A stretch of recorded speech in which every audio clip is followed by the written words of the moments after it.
La vidéo que tu es en train de regarder est montée à 80% par intelligence artificielle. Pour faire ça, j'utilise un outil en ligne à côté duquel tu ne peux absolument pas passer. Et ce qui me fait sourire, c'est de te présenter Tela en filmant mon écran avec Tela. Tela, pour te faire gagner énormément de temps, il y a deux fonctionnalités majeures qui permettent de faire un rendu vraiment assez professionnel en un minimum d'effort. C'est tout d'abord l'autocut qui te permet de couper les blancs dans ton enregistrement. À ce titre-là, si tu veux le rendre vraiment particulièrement efficace, il faut, quand tu filmes et que tu hésites, ne plus parler, marquer une pause et reprendre. Cet outil fait gagner, quoi qu'il en soit, du temps, mais si tu procèdes de cette manière-là, ça te fait réellement gagner 50% du temps de montage d'une vidéo, puisque tu n'as plus à couper les blancs et que à 99%, le coupage est bon. Une autre bonne raison de bien marquer des coupures quand tu tournes ta vidéo avec Tela est que tu peux enregistrer plusieurs fois la même version de la même phrase. Et je vais te montrer ça dans un instant.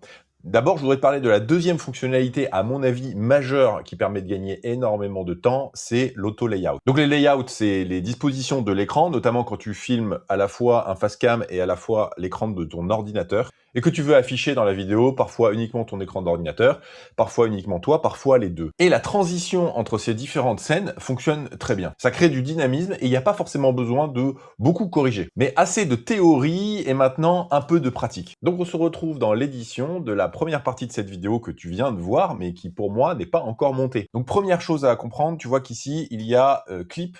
Et donc, une fonctionnalité très intéressante, c'est que ta vidéo, tu peux la faire en plusieurs clips. C'est-à-dire que tu tournes ton première partie, tu mets pause, et après tu vas relancer une deuxième partie. Et c'est très intéressant au montage de découper comme ça ces parties en clips, parce que ça permet d'attribuer peut-être des façons de faire un peu différentes en fonction des parties de la vidéo, en fonction du dynamisme que tu veux lui donner, de la vitesse de son, etc. Tu vois que automatiquement, l'IA a mis un titre, même s'il écrit là avec une faute d'orthographe, il se reconnaît pas lui-même, et il y a même une description.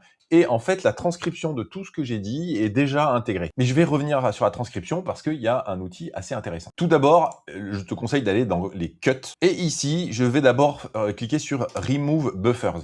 Donc les buffers, ce sont les parties avant le début de la vidéo et à la fin de la vidéo où c'est un blanc. Et cette fonctionnalité est géniale parce qu'elle t'enlève cette espèce de stress quand tu commences à tourner une vidéo de tout de suite parler. Quand je lance l'enregistrement de ma vidéo, je ne me lance pas et je laisse le temps tourner parce que c'est pas grave, ça va se couper tout seul en un seul clic, comme ça vient de se faire.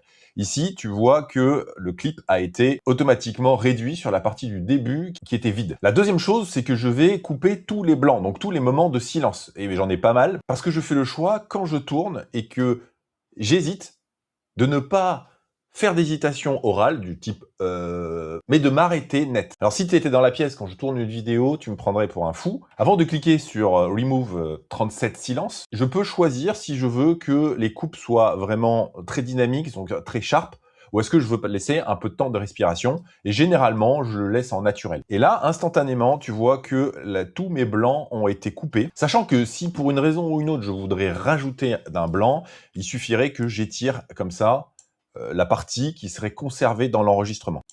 D'ailleurs, petite information, le zoom que tu viens de voir est généré automatiquement par Tela et je vais te montrer comment on fait ça.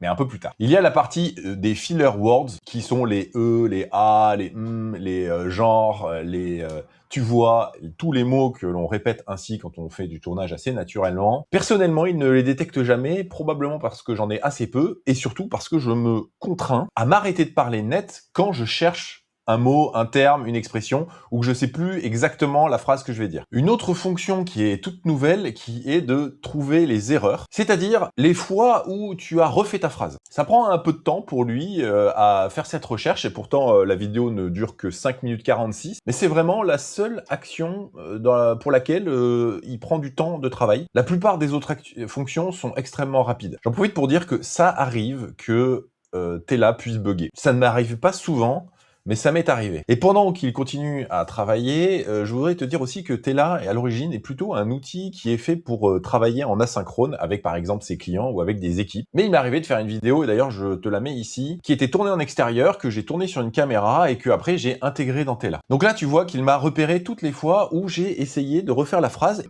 et même quand la phrase n'était pas exactement la même. Il a repéré que, par l'intelligence artificielle, que c'était le même sujet, que c'était la même phrase que j'essayais de faire. Tu vois par exemple qu'au tout début de la vidéo, j'ai beaucoup hésité, j'ai beaucoup refait la même phrase, un peu volontairement pour l'exemple, mais surtout parce que quand on démarre une vidéo, on bafouille, on n'y arrive pas. Parfois, on a l'impression d'avoir des pommes de terre chaudes dans la bouche quand on parle. On ne trouve pas ses idées parce que faire une vidéo face cam, c'est d'abord parler à un petit objet inerte.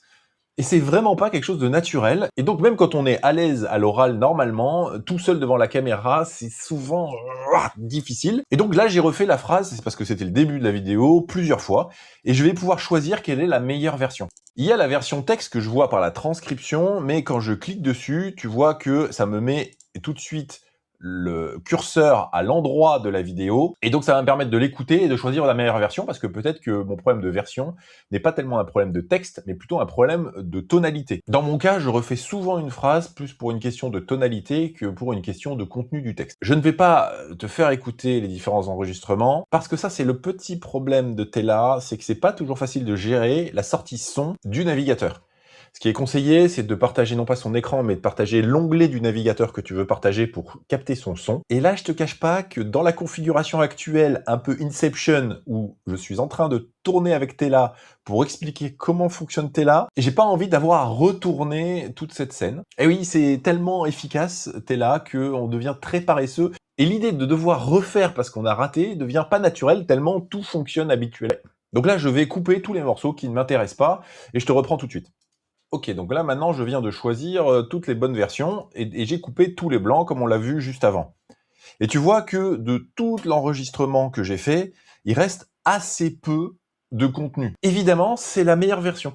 C'est la meilleure qualité, et tu verras que cette introduction paraîtra certainement assez fluide, un peu dynamique, et d'un art oratoire consommé, alors que au tournage, si tu m'avais regardé en train d'enregistrer la vidéo, tu aurais trouvé ça incroyablement laborieux. Donc en fait, l'idée, c'est d'utiliser des méthodes au moment du tournage, de manière à ce que au montage, ça fasse gagner considérablement du temps. Maintenant que j'ai coupé tous mes blancs, eh bien, je vais m'occuper des scènes ou des layouts. Ici, je clique dessus. Donc tout d'abord, je peux faire ça totalement en manuel. Donc tu vois qu'il m'a remis la totalité de ce qu'on appelle la timeline, donc de la chronologie de l'enregistrement, et je peux choisir des parties. Donc je pourrais manuellement aller mettre sur chaque partie des différents layouts.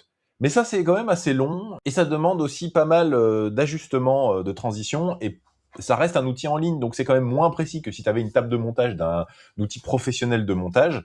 Et donc, ce que j'utilise, moi personnellement, c'est Generate Layout, et je le mets en auto. Je pourrais le mettre en démo, en tutoriel, en présentation, en intro ou trop, parce qu'il y a des modes comme ça, donc d'où l'intérêt de tourner clip par clip. Tu tournes ton intro, et tu fais le layout intro, tu tournes ton outro, tu fais le layout automatique outro, et après tu fais ta présentation, etc.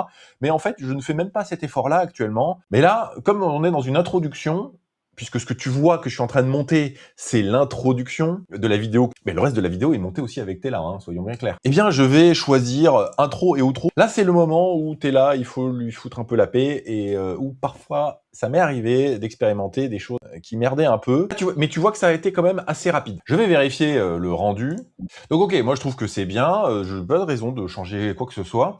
Mais si je voulais changer, par exemple, cette partie du layout où j'ai la scène qui est, c'est moi dans un écran un peu réduit par rapport à la totalité de l'écran. Ici, je pourrais étirer un petit peu pour élargir cette scène, ou sélectionner cette scène et en choisir une autre parce que je veux me présenter par exemple comme ça, et parce que je trouve ça plus sympa. Là, tiens, en l'occurrence, je vais le laisser parce que il y a des éléments que je veux pas forcément qu'on voit. J'ai pas forcément envie que ça se voit à l'écran. Je pourrais, d'ailleurs, si je voulais masquer une information, utiliser cette fonction dans Effets qui permet de rajouter un flou. Donc, quand tu cliques sur rajouter un flou, c'est pareil, ça va faire exactement le même principe de ces filtres que tu rajoutes sur la timeline. L'intérêt par rapport à une table de montage, dans un logiciel professionnel de montage, c'est que chaque filtre se met dans chaque option plutôt que de cumuler des filtres. ce qui souvent devient très compliqué à gérer parce que tu as toute une série de filtres sur ta table de montage. Tu sais plus très bien où t'es, tu as des choses qui se superposent, ça demande pas mal de précision et d'habitude pour le faire. Là, tu traites vraiment filtre par filtre et en gros, il te refait la table de montage à chaque fois.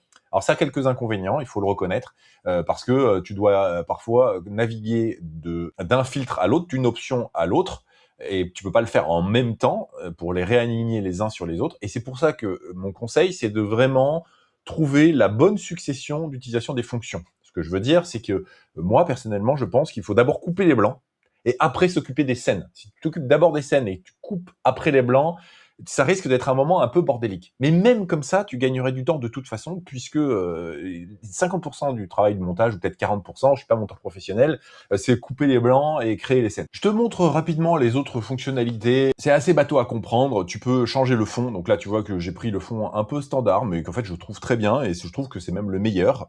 Mais je pourrais changer les fonds ici avec la liste de fonds. Je pourrais choisir des couleurs et je pourrais ajouter aussi ma propre image. Et tu as aussi des fonds animés, bref, tu as plein de possibilités. Tu peux aussi jouer sur les bordures. Est-ce que tu veux que les bordures soient plus ou moins arrondies? Est-ce que tu veux qu'il y ait une bordure? De quelle couleur est-ce que tu veux qu'elle soit? Est-ce qu'elle soit grise? Est-ce que tu veux mettre de la profondeur avec une ombre derrière tes bordures? Dans Adjust, il y a 2-3 fonctions que j'utilise jamais, mais qui peuvent être extrêmement utiles, et peut-être que je devrais. Notamment, tu peux améliorer ton cadrage, si ton cadrage est mauvais. Vraiment, c'est bête de devoir le rattraper, et le mieux, c'est que le cadrage soit bon dès le début. Mais enfin, c'est possible. Tu peux réduire la partie de l'écran qui est filmée. Donc, parfois, c'est très utile pour supprimer simplement la partie haute de ta barre si jamais il y a des choses ici confidentielles que tu veux pas, plutôt que de faire un flou. Et tu as aussi la possibilité de retourner l'écran. Ça, c'est très intéressant parce que parfois, le regard, quand tu tournes vis-à-vis que tu regardes la caméra et qu'après tu regardes ton écran, ne correspond pas avec l'écran que tu présentes.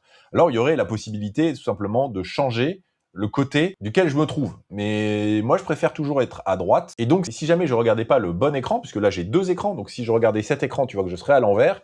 Et donc, je cliquerai simplement sur cette option pour retourner, donc dans Adjust et Mirror Camera. Et tu vois que je peux ou le faire sur un seul clip, ou le faire sur tous les clips. Donc, je pourrais, par exemple, créer plus de dynamisme en changeant de côté de temps en temps là où se trouve ma tête, et puis en mettant la caméra en miroir. Tout ça, je n'utilise quasiment pas, parce que mon but, c'est de gagner du temps et pas de faire un montage absolument incroyable. Mais tu vois qu'il y a quand même pas mal de créativité qui est possible. 2 fonctions que je vais t'expliquer maintenant et que je te montre juste après, parce que je vais la monter sur la vidéo que je suis en train de tourner. Tu te rappelles, Inception, tout ça, on sait plus où on en est. Ce sont les fonctions de zoom et les fonctions d'effet. Parce que dans effet, on a vu mettre un flou sur l'écran, mais tu peux aussi faire une mise en lumière d'une partie de l'écran, ce qui va me permettre de faire une mise en lumière sur le lien d'affiliation que je vais te mettre dans la description. Il y a 7 jours d'essai gratuit, je crois, et tu vois que moi, je gagne 20 $ à chaque fois que quelqu'un va s'abonner, et toi, tu auras 20%. Si tu es un nouvel utilisateur, tu auras 20% de réduction pour les 3 premiers mois. Moi, je paye en mensuel, donc 21 € par mois. Je ne paye pas à l'année, c'est 10 € par mois si tu payes à l'année, parce qu'à chaque fois que j'achète à l'année, je m'en mords les doigts. Il me reste à te présenter une dernière fonctionnalité que je trouve vraiment incroyablement utile, c'est la vitesse de lecture. Très souvent, notamment quand on tourne le matin comme moi, on manque un peu d'énergie et la tonalité de la voix, le débit de la voix est un peu lent. Et mettre 1,1 ou 1,2 en vitesse est vraiment très pratique, ça dynamise un petit peu et souvent ça ne s'entend pas du tout à la vidéo une fois que la vidéo est montée. Je vais pas te présenter toutes les fonctionnalités. Le but c'était vraiment de montrer comment avec l'intelligence artificielle on arrive à gagner énormément de temps et surtout que ça permet à des gros béotiens de la vidéo comme moi de faire des choses qui globalement, ça passe. Donc je te rappelle que j'ai mis mon lien d'affiliation dans la description de la vidéo, donc n'hésite pas, tu as 3 mois gratuits et 7 jours d'essai. Et on se retrouve demain pour une nouvelle vidéo.